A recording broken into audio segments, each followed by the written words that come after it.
ایک دفعہ کا ذکر ہے کہ ایک چڑیا اپنی چھوٹی بیٹی کے ساتھ رہا کرتی تھی۔ وہ بہت ہی زیادہ اپنی بیٹی کی تربیت کا خیال رکھتی تھی۔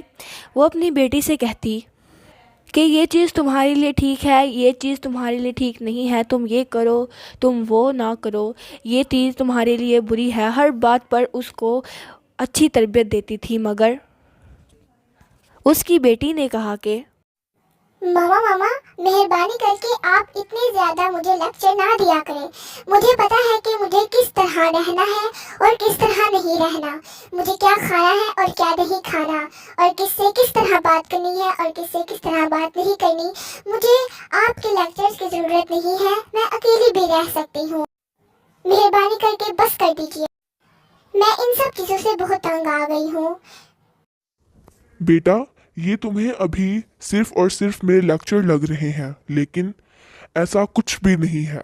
تمہیں بعد میں جا کر میرے سارے لیکچر، میری یہ ساری باتیں تمہیں بہت زیادہ یاد آئیں گی، مگر تم اگر اکیلے رہنا چاہتی ہو، لیکن میں تمہیں اکیلا بالکل بھی نہیں کروں گی، کیونکہ میں تمہاری ماں ہوں اور میں تمہیں کیوں الگ کروں؟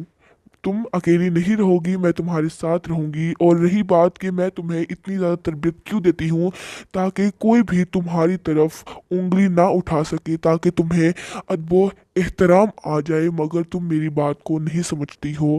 لیکن مجھے امید ہے کہ یہ بات تمہیں ضرور سمجھ آ جائیں گی کسی نہ کسی دن۔ میں جاتی ہوں کھانا لینے۔ مجھے ماما کے ساتھ اتنا برا سلوک نہیں کرنا چاہیے تھا۔ جب میری ماما آئیں گی تو میں ان سے معافی مانگوں گی اور ان سے کہوں گی کہ آئندہ کے بعد میں ایسا نہیں کروں گی، مجھے معاف کر دے، میں نے بہت برا کیا ہے ان کے ساتھ۔ ابھی یہ اس نے کہا ہی تھا کہ اچانک سے وہاں ایک کوا آ گیا اور اس نے کہا کہ تمہاری ماں کا انتقال ہو گیا ہے، اب وہ کبھی بھی تمہیں نظر نہیں آئیں گی، وہ اللہ تعالیٰ کو پیاری ہو گئی ہیں، اس کو چیل نے کھا لیا تھا، اس وجہ سے وہ مر گئی ہیں۔